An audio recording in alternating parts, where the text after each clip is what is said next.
সুন্দর নাম। তোমার কোনো গার্লফ্রেন্ড আছে? গার্লফ্রেন্ড কি? ও মা, গার্লফ্রেন্ড মানে জানো না? তুমি কাউকে ভালোবাসো কিনা তাই জিজ্ঞেস করছি। না না, দাদি কোনো মেয়ের সাথে ভালোবাসা করতে মানা করেছে। দাদির কথা মতন চলতে হবে। চুপ কর। বয়স্ক মানুষ তো, দাদি মানা করে। আমার মতন সুন্দরী মেয়ে পেলে প্রেম করবে না? তোমার মতো এবার করবে। জানিনি।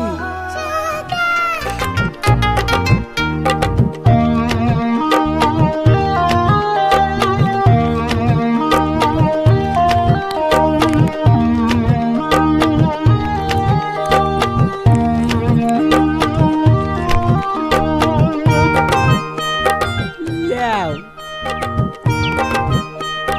কত টাকা দেবো? না না, টাকা লাগবে না। তোমাকে একটা কথা জিজ্ঞেস করবো? হ্যাঁ করো, আসছি। হ্যাঁ, তুমি আমাকে ভালোবাসবে কিনা জানাবা হবে?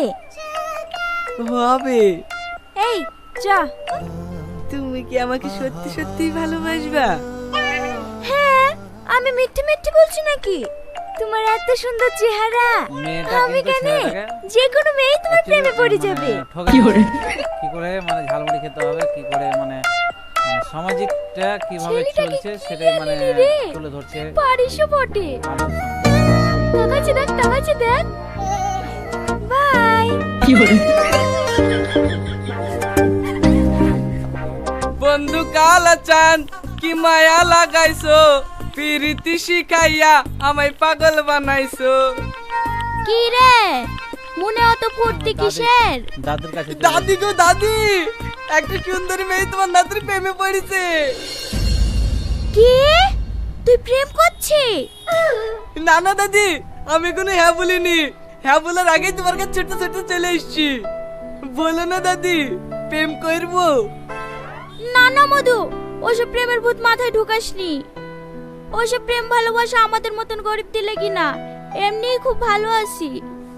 বি করলে বল, ভালো একটা মেয়ে দেখে বিয়ে দিয়ে দিছি, তাই বলে ওসব মেয়েদের পাল্লে পড়ে জীবনটা নষ্ট করিসনি। না না দাদি, তুমি জানো না, ও খুব নকল ভালো চুপ মেয়ে। করছে। ও আমাকে বিশাল ভালোবাসে।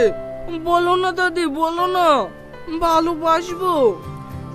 ওটা বড় লোকের মেয়ে। জানিনি। বড় লোকের মেয়ে হলে একটু দূরে দূরে থাকিস মধু। ঠিক আছে দাদি, ঠিক আছে, তোমাকে লিখে দেখাবো। পাগল কোথাকার।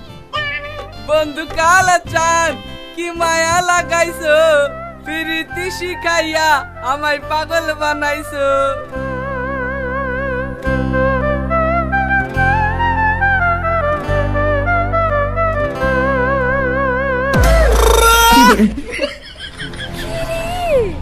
খুঁজলি দিলিতে বাড়ি পর্যন্ত চলে এসে।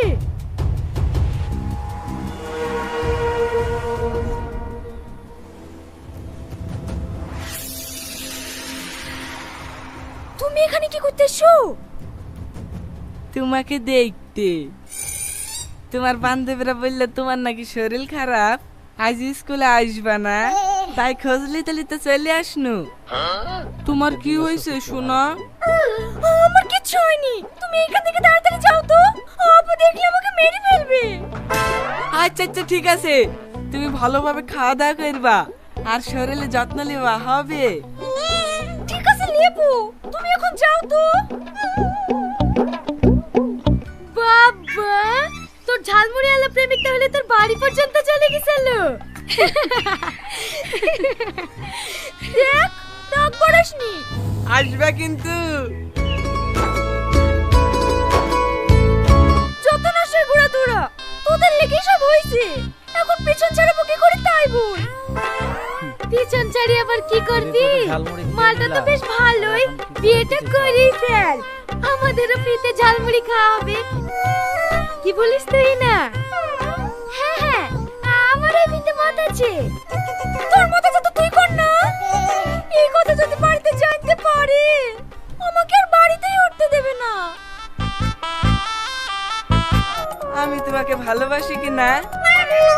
তাহলে শোনো, আমিও তোমাকে অনেক ভালোবাসি। I love you. রীতি, রীতি,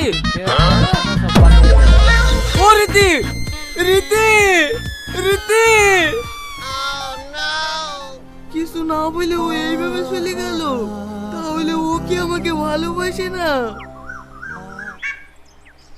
এই শোনো না, শোনো না, কি হলো? রীতি আসেনি না। আজ কদিন ধরে দেখছি রীতি আমাকে এড়ে এড়ে চলছে। আচ্ছা তোমরা একটু সত্যি করে কথা বলো তো, রীতি কি আমাকে ভালোবাসে না? ও যদি আমাকে ভালো না বাসে তাহলে আমি মরে যাবো। না না, ভালোবাসবে না কেনে, ও তোমাকে খুব ভালোবাসে। তাহলে সেদিন আমি প্রপোজ করনো আর ও ওইভাবে চলে গেল যে? ওইভাবে প্রপোজ করলে তো যাবেই। তাহলে কিভাবে প্রপোজ করতে হবে? গায়ে ব্লেজার পরি, চোখে চশমা দি, হাতে ফুল দিয়ে হীরার মতো প্রপোজ করতে হবে, তবেই না অ্যাকসেপ্ট করবে।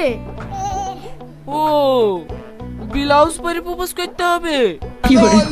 হ্যাঁ। আচ্ছা ঠিক আছে, আসো তোমাদেরকে স্পেশাল করে 2 প্যাকেট ঝালমুড়ি বানিয়ে দিই। খাবি? ফ্রিতে পেলে খাবো না কেনে, চা। খাবো, চল। সবিকে আবার বোকা বানিয়ে দিল। সফি আবার দোকানে আসলো। ও দোকানদার ভাই, তোমার দোকানে ব্লাউজ আছে? ব্লাউজ? ব্লাউজ তুমি কি করবা? গার্লফ্রেন্ডকে প্রপোজ করতে যাবে তো? বাবা, আজকাল আবার গার্লফ্রেন্ডকে ব্লাউজ গিফট করছে নাকি? হে রাকেশ, একে একটা ফ্রি সাইজের ব্লাউজ দে। টাকা দাম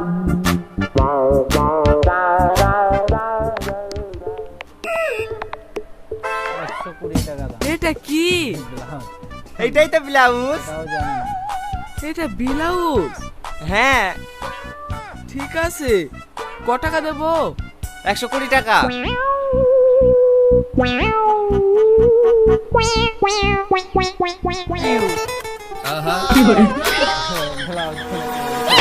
বাচ্চা, তোর মান সম্মান নাই বলে আমার মান সম্মান নাই, জোকারের মতন পোশাক পরে আমাকে প্রপোজ করতে এসছি? এই জানোয়ার, তুই ভাবলি কি করি যে তোর মতন বেকারের সাথে আমি প্রেম করব? তাহলে যেদিন যে বললা তুমি আমাকে ভালোবাসো।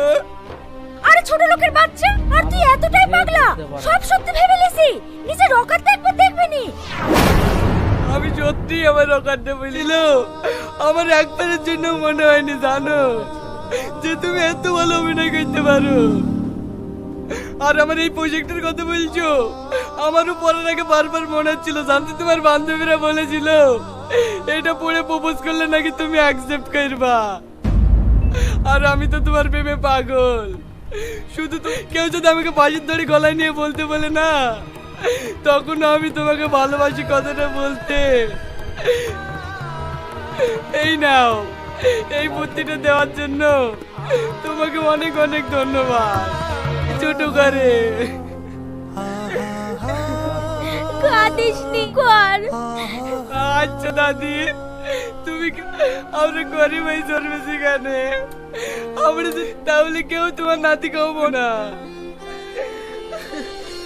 কিসে আজ আর আমার বলতে কোনো বাধা নাই। তুই গরিব মানুষের ছেলে না, তুই ভারতবর্ষের সবচেয়ে বড় বিজনেসম্যান রিয়াজ চৌধুরীর একমাত্র সন্তান।